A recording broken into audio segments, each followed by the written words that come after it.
샬롬 샬롬 샬롬 샬롬. 하나님 사랑합니다. 여러분 주 안에서 사랑합니다. 저기 29도예요. 잘못된 것 같은데. 다윗의 아들 압살롬이 아버지의 왕위를 차지하기 위해서 반역을 일으켰어요.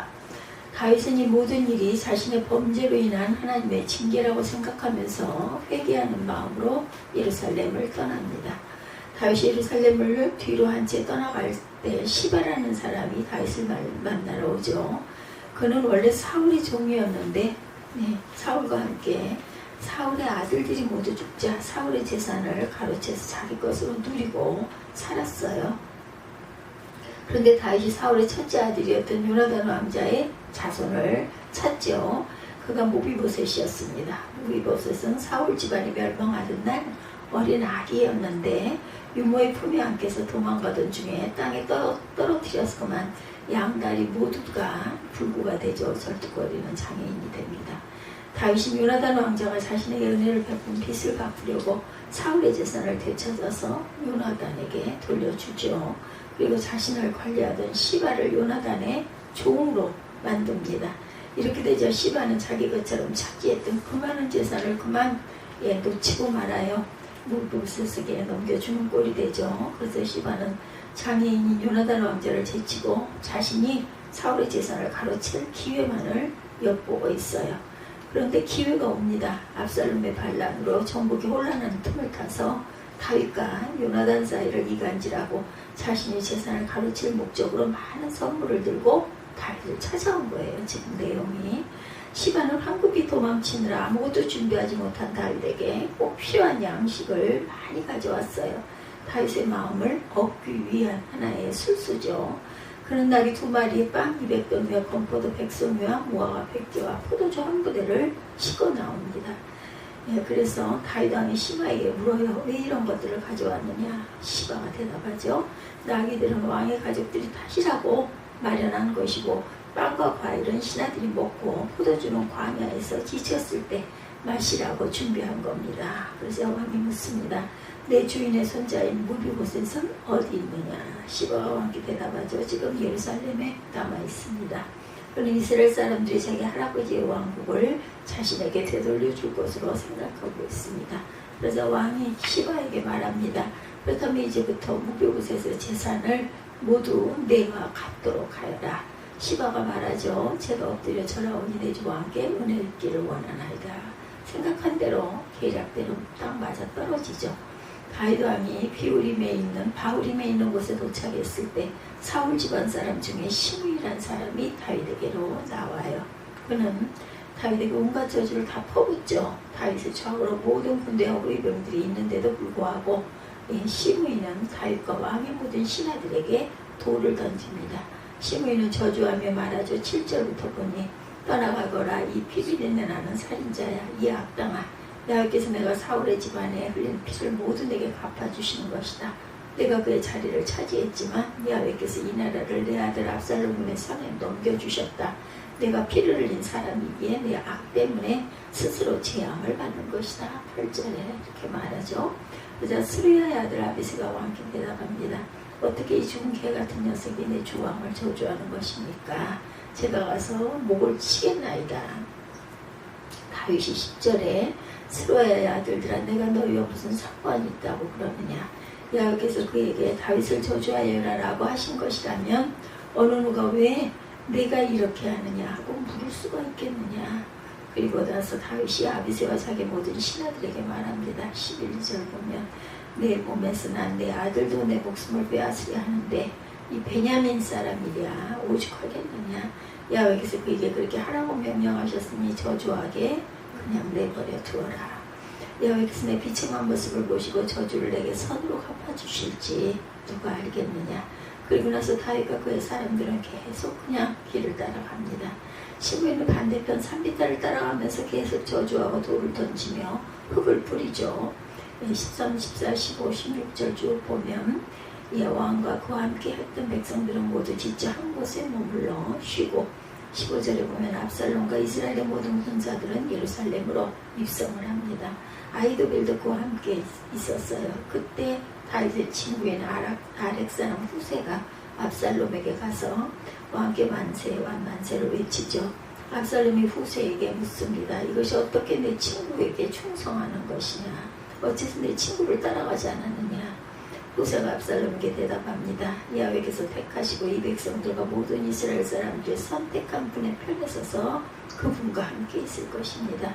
제가 누구를 섬겨야 하겠습니까? 제가 그의 아들을 섬겨야 하지 않겠습니까? 제가 왕의 아버지를 섬긴 것처럼 이제 왕을 섬길 것입니다. 압살롬이 아히도벨에게 대답합니다. 네 계획을 말해봐라. 우리가 어떻게 하면 좋겠느냐? 아히도벨이 대답하죠. 21절에 왕의 아버지가 왕궁을 돌보라고 두고 가신 후궁들과 동침하십시오. 그러면 온 이스라엘은 왕이 스스로 아버지의 노용을 삿음을 듣게 될 것이고, 그러면 왕과 함께한 모든 사람들이 힘을 얻을 것입니다. 그러자 그들은 압살롬을 위해 지붕에 천막을 쳤고, 그는 온 이스라엘 보는 앞에서 아버지 후궁들과 동침을 하는 사건이 일어나죠.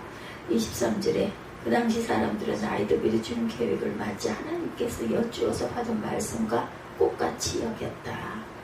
아히도벨의 계획은 다윗에게도 압살롬에게도 모두 그렇게 여겨져요.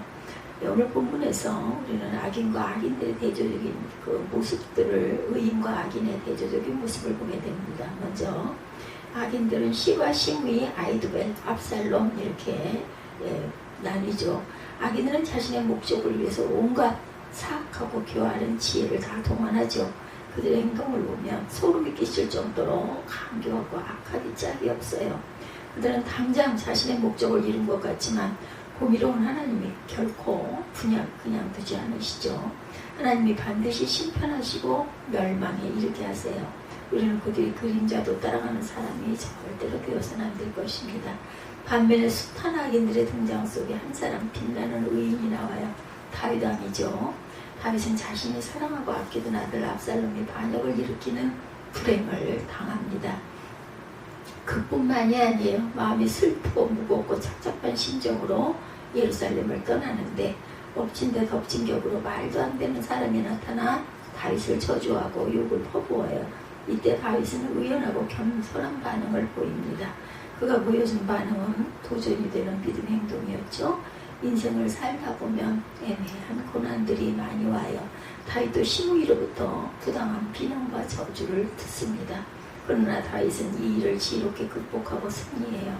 다윗을 통해서 애매한 고난을 극복하는 그런 길을 한번 배워봅니다. 하나님이 주관하신다 이렇게 생각을 하죠. 다윗은 압살롬이 반역을 일으키자 무력으로 그를 진압하기보다는 일단 하나님의 뜻을 살피면서 예루살렘을 떠납니다. 그의 마음은 지금 이루 말할 수 없이 슬프고 괴로워요. 그런데 시므이가 나타나 다윗을 또한 저주하고 욕을 하죠. 시므이는 사울왕과 같은 베냐민 지파 사람이에요. 그러므로 시므이는 다윗이 왕이 된 것은 다윗이 사울의 왕권을 가로챈 것이다 이렇게 여기는 거죠. 그리고 그 과정에서 사울의 아들인 그 이스보셋이 죽은 것과 이스보셋의 군대장관 아브넬이 죽은 것이 다윗의 음모 때문이라고 생각을 합니다. 그래서 지금 압살롬의 반역을 일으킨 것은 그 핏값을 하나님이 다윗에게 묻는 것이다 이렇게 해석을 합니다. 이것은 시므이가 온전히 잘못 알고 있는 사실이에요. 사울의 아들 이스보셋을 죽인 사람은 그의 부하였습니다. 그리고 이스보셋의 군대장관 아브넬을 죽인 것은 다윗의 군대장관 요압이었죠. 그것은 다윗이 시켜서 한 일이 아니라 요압이 개인적으로 원한을 갚기 위해서 살인을 한 거예요. 그러므로 시므이가 다윗을 저주하고 비난한 것은 아주 부당하고 또한 그 옳지 않은 행동이에요. 다윗은 시므이의 말을 듣고 얼마나 억울했을까. 그리고 시므이가 얼마나 미웠을까요. 다윗의 옆에서 이 모든 상황을 지켜보던 사람들도 아마 같은 심정이었을 것입니다. 그래서 다윗의 부하 중에 한 사람인 아비새가 나서죠. 다윗의 누나의 아들이에요. 그는 다윗의 조카요 요압의 동생입니다. 그가 나서서 다윗에게 제안하죠. 9절에 보면 이 죽은 개가 어찌 내 주 왕을 저주하리까 청하건대 내가 건너가서 그의 머리를 베게 하소서 명령해달라. 그러자 다윗은 10절에 그가 저주하는 것은 야훼께서 그에게 다윗을 저주하라고 하시니 내가 어찌 그리하겠느냐 할 자가 누구겠느냐 하고 다윗은 시므이가 큰 오해를 하고 있고 오해 때문에 자신을 비난하고 저주한다는 사실을 알았겠죠. 그래서 그 자리에서 자신의 결백을 주장할 수도 있었지만 다윗은 무고한 저주를 퍼붓는 시므이에게 군사들을 동원해서 응징할 수도 있었어요. 그러나 다윗은 해명도 하지 않고 응징도 하지 않습니다. 그냥 내버려 두죠. 그 이유는 시므이가 저주하는 것을 하나님이 시키신 일일 수도 있다. 그렇게 해서 내가 고통을 당하여야 하기 때문에 하나님이 그가 그렇게 하도록 그냥 두셨을 수도 있다는 거죠. 이 모든 고통과 불행이 하나님이 내리신 징계일 수도 있다. 그래서 다윗은 하나님의 손에 모든 것을 맡기고 자신은 하나님이 하시는 대로 내가 순종하겠다. 그리고 성을 떠난 거예요. 맨발로 울면서. 다윗은 자신이 당하는 인생의 모든 일들은 야훼의 손이 달려있다는 것이라고 믿습니다. 하나님의 주권을 철저히 인정하고 하나님 주권의 모든 것을 맡기는 놀라운 믿음을 보여주죠. 이처럼 매번 사용하는 표현이 있어요. 다윗이 야훼께서 다윗은 인생의 주관자가 여호와 하나님이심을 이렇게 인정합니다. 우리도 다윗처럼 어느 때인가 억울하게 답답한 일을 당할 수가 있어요. 그럼 그 일 때문에 마음에 분노와 스트레스를 받지 말고 모든 주권을 하나님께 맡기도록 하십시다. 이 모든 것도 하나님이 허락하셨다면 내가 나서서 해결하려고 해도 해결되지 않을 것이라는 것을 다윗은 깨닫고 그대로 따라갑니다. 다윗처럼 하나님의 모든 것을 주관하신다. 우리가 이렇게 입술에 고백을 할 줄 알아야 되겠죠. 또한 하나님이 거꾸로 갚아주시기도 합니다. 다윗도 사람인지라 시므이의 비난과 저주를 들으면서 속으로 얼마나 억울하고 원통하고 분통이 터졌겠어요. 아들의 반역도 가슴이 아파 죽겠는데, 그죠? 제대로 알지도 못하는 시므이 같은 존재가 자신에게 돌을 던지고 욕을 하니 얼마나 가슴이 아팠겠습니까? 시므이는 다윗을 따라가면서 계속해서 비난하고 저주하죠. 그런데도 시므이의 비난과 저주를 다윗은 묵묵히 참습니다. 죽일 수도 있었어요. 그죠? 부하들이 있으니까. 그거 한 사람 죽이는 거야 뭐 어렵겠습니까? 다윗은 원통하고 분통 터지는 자신의 마음을 어떻게 추스르고 다스렸을까? 다윗이 당장이라도 시므이를 죽이려 하는 요압과 아비새 형제를 만류하면서 그렇게 말하죠. 혹시 야훼께서 나의 원통함을 감찰하시리니 오늘 그 저주 때문에 야훼께서 선으로 내게 갚아주시리라. 놀라운 믿음의 고백이에요. 지금 다윗의 심정은 아주 이루 말을 할 수가 없는 사람의 가슴으로는 견디기 어려운 그러한 아주 엉망인 상태입니다. 옷을 찢고 머리를 풀어헤치고 맨발을 앉아 울면서 예루살렘을 떠나던 그런 길에 시므이까지 나타나 돌을 던지고 온갖 욕설과 저주를 퍼붓죠. 이걸 설상가상이다 이렇게 말합니다. 그럼에도 불구하고 다윗은 하나님이 자신의 억울함을 아시고 때가 되면 억울함을 풀어주시지 않겠느냐. 또한 저가 나에게 저렇게 돌을 던지며 욕하고 비난하는 것을 하나님이 보시고 나를 불쌍히 여기시지는 않겠느냐. 이렇게 그냥 놔두라고 합니다. 저주가 오히려 축복으로 바뀌게 될 것이라는 믿음의 고백을 하고 있죠. 이처럼 믿음은 마음속이나 머릿속에 간직하는 생각이 아니라 입으로 고백되어지는 실제라는 것. 우리도 고난과 시련을 당했을 때 생각으로만 믿음을 갖고 있지 말고 입술로 하나님의 모든 것이 합력해서 선을 이루실 것이라고 고백하는 그러한 저와 여러분이 되시기 바랍니다.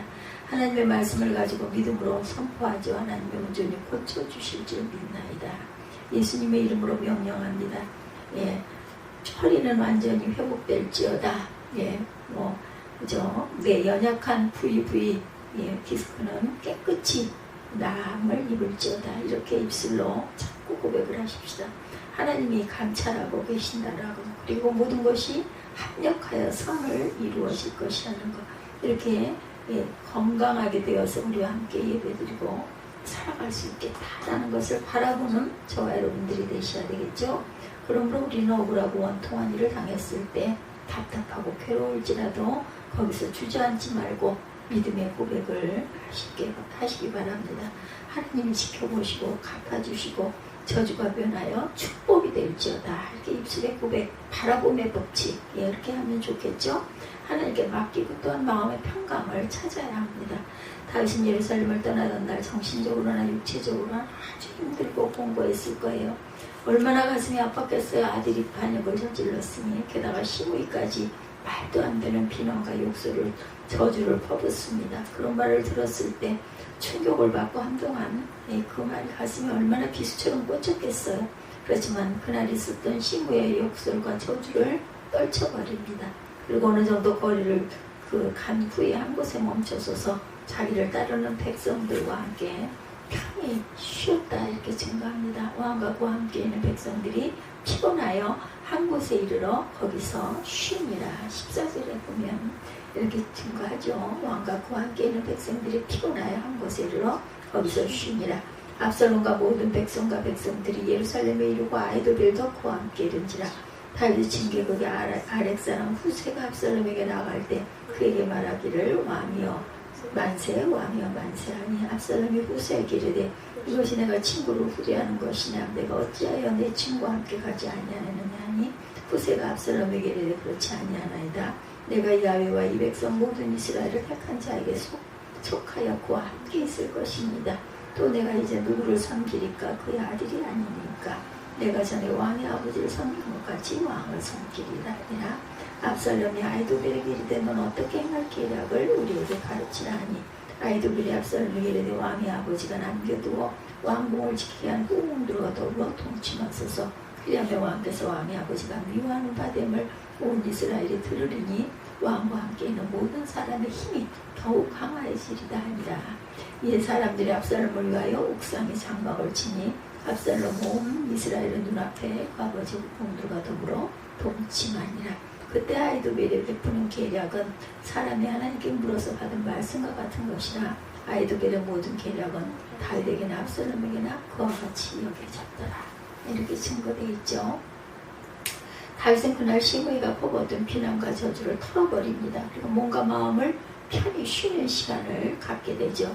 마음의 평강을 회복하고 지켜나갑니다. 우리가 이렇게 어떤 어려움, 어떤 극한 상황일 때 가장 중요한 것은 내 마음을 다스리는 것이에요. 그렇게 했을 때 우리에게 평강이 우리 마음에 찾아오면 그야말로 어느 곳에 어떤 상황으로 있든지 그 모든 것들을 극복할 수도 있죠.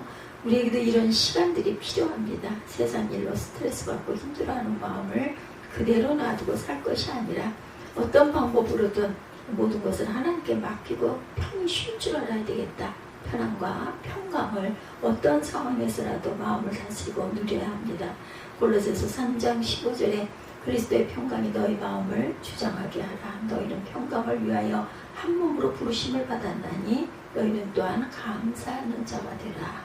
하나님께 모든 것을 이렇게 맡기고 감사하는 그 상황에서 그죠? 찾아보면 감사거리가 있어야 아무리 기가 막힌 상황이라도 이만큼이라도 지킬 수 있도록 해주심에 감사합니다. 하나님은 모든 것을 지켜보시고 계시고 갚아주신다고 고백하십시다. 그리고 마음의 평강을 회복해야 되겠죠. 하나님께 감사해야 합니다. 이것이 우리를 향하신 하나님의 뜻입니다. 억울한 일을 당한 다윗이 어떻게 헤쳐나가는지를 우리가 살펴봐요. 16장에 보면 우리도 다윗처럼 억울한 일을 당했을 때 다윗과 같은 믿음으로 대응해야 할 줄 믿습니다. 하나님이 주관하십니다. 또한 하나님이 갚아주신다 보고 계시니 셋째 하나님께 맡기고 그냥 어떤 상황이든 그 상황에서 마음의 평강을 회복하는 노력을 할 줄 아는 저와 여러분이 되시기를 주님의 이름으로 축복합니다.